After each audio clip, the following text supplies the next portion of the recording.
Bismillahirrahmanirrahim. Assalamualaikum warahmatullahi wabarakatuh. Bertemu kita sekali lagi dalam program OMG Terbitan Malaysia Gazette. Baik tuan-tuan dan puan-puan, satu Malaysia bukan saja di Sabah kini menumpukan fokus pada seorang figura yang juga Panglima Perang Barisan Nasional.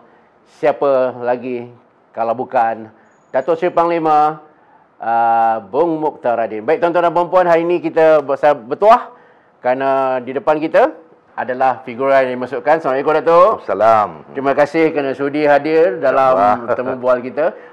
Baik Datuk Seri, kita straight to the point. Okey. Kita hanya melihat Datuk Seri bertikam lidah, bergasak di parlimen. Tapi kita tidak tahu, mungkin penonton di luar sana ataupun pengundi di Sabah, semua youngsters ni, siapa sebenarnya Bung Mokhtar Radin? Dalam bahasa mudah, boleh Datuk Seri ceritakan sikit. Sebetulnya kalau bercerita tentang latar belakang politik saya ini memang terlalu panjang. Tapi saya ambil singkat sahajalah. Saya telah bertanding selaku ahli parlimen 5 kali. Dan majoriti saya dalam 5 kali pilihan raya ini tidak turun, naik ada. Ya, dalam tsunami PRU ke-14 sekalipun, majoriti saya maintain 9,000 ke atas. Jadi ini menampakkan bahawa saya memang menjadi idola pengundi-pengundi di kawasan saya. Bukan sebab saya hebat, tetapi mungkin saya memberi perkhidmatan yang terbaik kepada mereka. Dan setelah PRU ke-14, BN kecundang kalah. Dan sudah tentu kami berhadapan dengan masalah. Dan banyak tawaran-tawaran untuk minta saya lompat parti. Tapi setelah berfikir panjang, BN Sabah tidak kalah sebetulnya. Tapi kita kalah disebabkan APCO itu sendiri meninggalkan komponen barisan dan kita menjadi pembangkang. Dan yang parah sekali apabila ramai-ramainya ketua bahagian, wanita, pemuda ikut lompat parti, maka UMNO ketika itu sudah dianggap sudah najak, hampir terkubur. Dan Presiden UMNO telah memilih saya untuk jadi ketua. Dalam keadaan yang parah, parti sudah kalah, kita ditinggalkan oleh rakan-rakan seperjuangan. Walaupun berat saya kena pikul. Jadi saya bermula merangka, menyusun UMNO bahagian-bahagian, 25 bahagian, hanya tinggal ketua bahagian yang tinggal. Wakil rakyat tinggal saya. Jadi memang berat. Tetapi perjuangan ini kena diteruskan. Dan dalam masa 7 bulan, dalam saya memulihkan parti, tiba-tiba ada pilihan raya di Kimanis.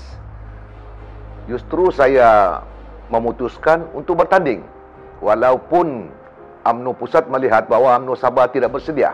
Memang pun kita tidak bersedia sebab rata-rata yang kalau di Kimanis ini selepas Datuk Seri Anifah Aman keluar daripada UMNO mengisytiharkan diri bebas, memang berat. Tapi saya manage untuk mendapatkan Datuk Anifah, berkempen sama-sama dalam Kimanis, dan Alhamdulillah dalam keadaan warisan kuat, dengan keuangan yang kuat, dengan jentera kerajaan, dengan bantuan menteri-menteri daripada Pakatan Harapan pun UMNO BN berjaya mengalahkan warisan di Kimanis. Jadi pada saya ini adalah peluang bahawa UMNO masih BN diterima oleh rakyat. Dan saya tidak tanpa berlengah, saya memperkukuhkan jentera UMNO dan Barisan Nasional di semua peringkat. Tetapi keadaan saya dalam memimpin organisasi ini tidak mudah. Banyak liku-liku saya kena hadapi dan tempuhi. Sebab ada juga rakan-rakan yang lain yang tidak bersetuju dengan saya selaku ketua. Macam-macam. Membuat tanda tangan lah, membuat PC lah. Tapi bagi saya itu adalah cabaran-cabaran yang tidak perlu saya hirau. Sebab saya punya amanah dan tugas yang berat untuk saya pikul berhadapan dengan pilihan raya.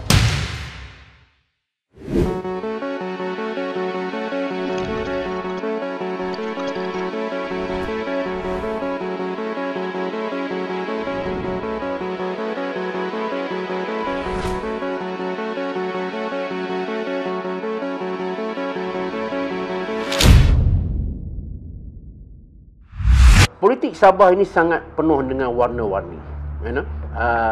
Kita mungkin tidak faham, mungkin orang di Semenanjung dia tidak faham sebenarnya apa sebenarnya yang pengundi Sabah nak, Setelah sekian lama berada dari Barisan Nasional, tiba-tiba mereka mengambil keputusan untuk memihak kepada Parti Warisan, dan kini sekali lagi warga Sabah diuji. Baik, sebagai orang yang pakar tentang dan fahamlah istilahnya tentang cita rasa pengundi Sabah, Datuk Seri, mungkin Datuk Seri boleh kongsi dengan penonton kita di Satu Malaysia ni, Sabah ni politik dia sebenarnya bagaimana? Okey. Kalau kita imbas kembali sejarah politik Sabah, ini adalah kerajaan kali ke-6. Pertama kerajaan UPKO. Lepas itu USNO. Lepas itu Berjaya, lepas itu PBS, lepas itu Barisan, lepas itu Warisan. Selepas ini akan ada kerajaan yang ketujuh lah. Jadi di Semenanjung tidak berlaku begitu. Sebab itu politik di Sabah ini begitu dinamik. Dia subur, sentiasa subur. Jadi apabila kerajaan kita melihat warisan kerajaan negeri tidak memihak kepada kerajaan persekutuan, ini mendatangkan musibah. Sebab ekonomi Sabah akan teruk, rakyat akan menderita, syarikat-syarikat besar yang kecil banyak gulung tikar. Dan kita harus maklum bahawa ekonomi Sabah satu ketika dahulu 8.1%. Tetapi semenjak warisan pegang, hanya 0.54%. Jadi bermakna warisan telah gagal memenuhi janji mereka, manifesto mereka, dan rakyat terlalu marah dengan warisan. Pada mulanya mereka marah dengan Barisan Nasional, sebab walaupun Barisan Nasional ini sudah banyak berjasa kepada negeri Sabah, tetapi rakyat Sabah melihat ada lagi keperluan-keperluan yang masih belum ditunaikan oleh kerajaan Barisan Nasional. Dan saya dalam kerajaan Barisan Nasional pun saya selalu menegur pemimpin. Kita harus melakukan sesuatu untuk membangun rakyat Sabah, membangun negeri Sabah. Kenapa infrastruktur di Semenanjung boleh dibuat secara menyeluruh? Kenapa di Sabah tidak boleh?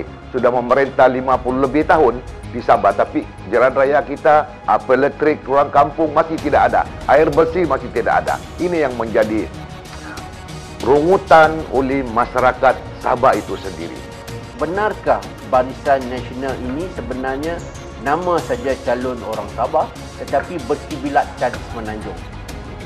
Ini isu Sabah ini sudah kita dengar sejak PRU ke-13, iaitu Sabah Pusabahan.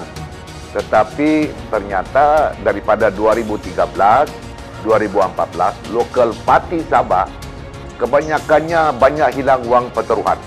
Yang menang parti yang dikatakan berkiblat kepada Semenanjung. UMNO Sabah ini telah diberi otonomi. Barisan Nasional Sabah telah diberi otonomi. Kawasan kursi, agihan kursi, saya yang tentukan dengan rakan-rakan. Calon pun saya yang tentukan dengan rakan-rakan. Dan insya-Allah Ketua Menteri akan datang pun akan kita tentukan selepas result 26 hari bulan diputuskan. Warisan selalu menyatakan UMNO bersatu Parti Melayu. Tetapi Warisan terlupa dia bekerjasama dengan DAP, dengan PKR. Ini pun Parti Melayu. Slogan Sabah Pusabahan ini cuma retorik politik untuk menarik pengundi-pengundi di Sabah. Tetapi insya-Allah isu ini telah kita lalui berpuluh-puluh kali pilihan raya dan tidak akan dapat menambat hati rakyat di Sabah. Sebab rakyat ingin melihat satu perubahan.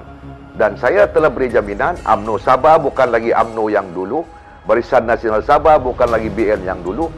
Kita approach kita berbeza, keterampilan kita berbeza, cara kita mengurus rakyat berbeza, cara kita mengurus ekonomi berbeza, protokol kita kurangkan. Kita tidak mau lagi Ketua Menteri Sabah dilihat sebagai raja, sebagai big boss. Kita mau Ketua Menteri itu disayangi oleh rakyat, yang boleh mendampingi rakyat, yang memahami masalah rakyat. Kalau sekarang begini, rasa saya sendiri, barisan yang saya suka. Kalau suruh saya apa macam undi, barisan juga. Itu saja saya mau lah. Itu saya lah. Ya, Barisan banyak tolong orang, tak? ya betul. Orang sendiri sini lah. Orang sendiri sini. Sabahan punya. Politik sekarang macam tidak menentu. Jadi kita punya pemilihan ni tak berapa anu lah, tak pasti mana satu yang kita kan. Jadi mana yang satu yang kita bingung macam boleh memimpin, itulah yang kita pilih. Harapanlah kasih ubah balik lah. Dapat yang pemerintah ubah balik lah yang ekonomi baru lah. Perbaruan lah ya. Ubah balik ke bangsa. Ya. UMNO kan banyak juga diorang bantu sama macam orang-orang yang asnaf lah, orang susah. Saya banyak dibantu Ya. oleh UMNO. Saya pun kena bantu juga, perut rumah saya ada juga aku dibagi bantuan. Tapi Sabah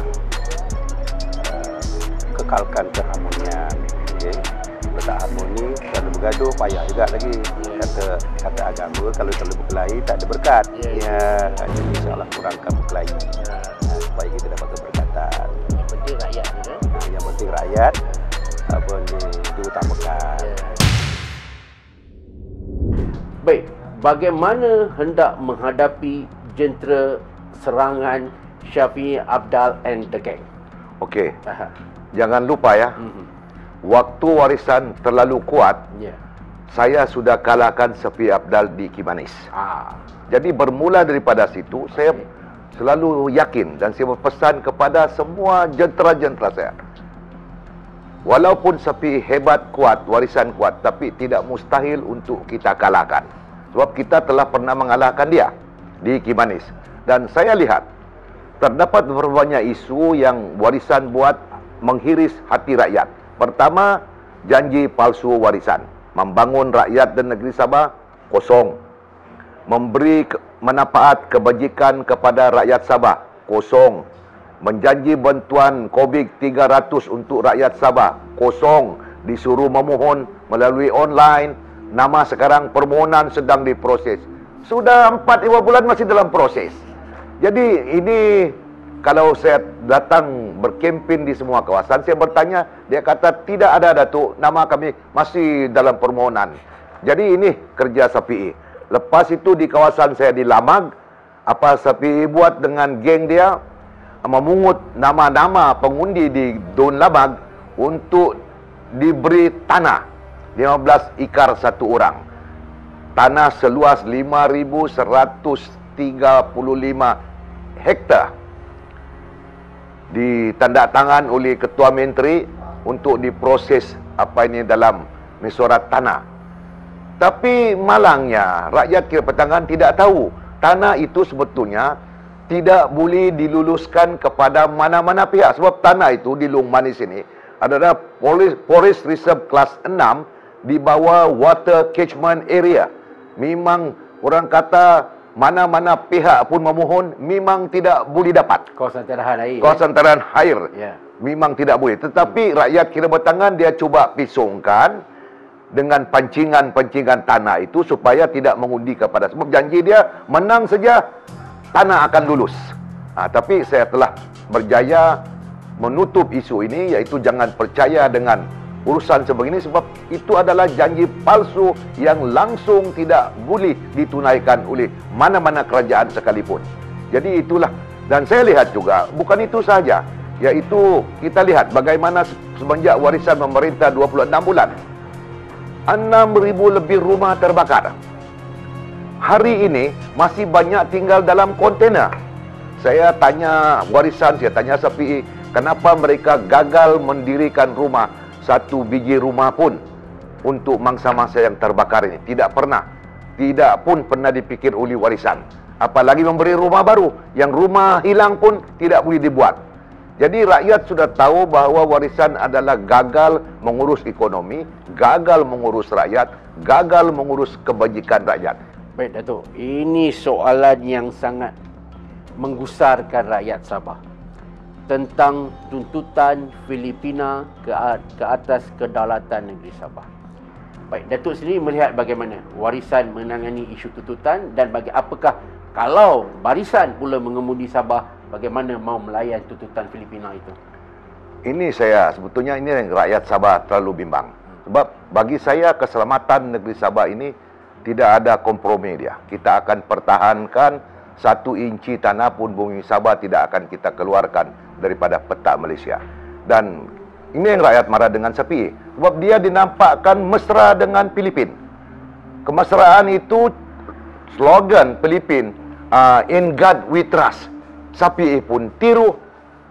Habis itu, we are here to build a nation pun dia tiru. Ini slogan Filipin dengan Amerika, in God we trust.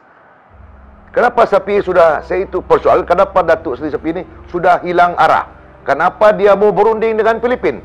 Sedangkan perundingan dengan Filipin ini hanya berjalan perundingan dua hala, yang kalau ada perkara-perkara yang perlu dirunding.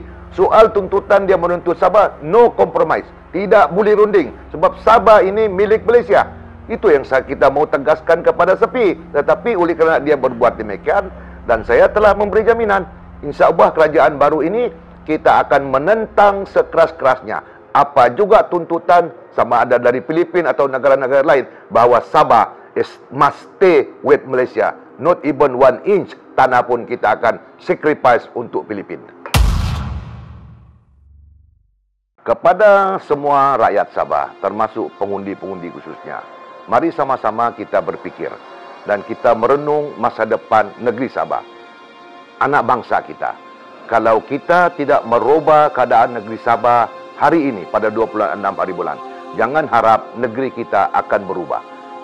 Tuhan tidak merubah untuk nasib satu kaum itu, melainkan kaum itu cuba dan berhasrat untuk merubah untuk nasib mereka.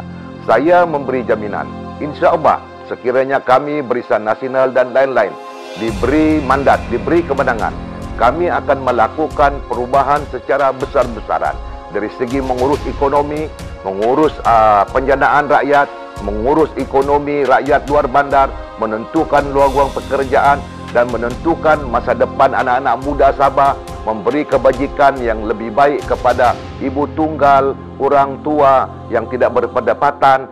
Saya memberi jaminan kita bantuan kebajikan tidak lagi ada 200 atau 300 ringgit. Kita akan lipat gandakan bantuan kebajikan ini kepada seluruh rakyat negeri Sabah. Ini komitmen saya dan rakan-rakan. InsyaAllah kita mentadbir negeri Sabah. Kita akan mempertahankan kedaulatan Sabah. Kita akan menentukan hala tuju dan pembangunan Sabah itu seimbang dengan negeri-negeri yang lain di Semenanjung. Dan kita akan jadikan Sabah sebagai hub pengeluaran pertanian, dan kita boleh mampu mengekspor produk-produk kita ke luar negara. Saya meminta rakyat, beri kami peluang, UMNO, Barisan Nasional dan rakan-rakan untuk memerintah negeri Sabah, sebab warisan telah merosakkan negeri Sabah dalam pemerintahan mereka selama 26 bulan.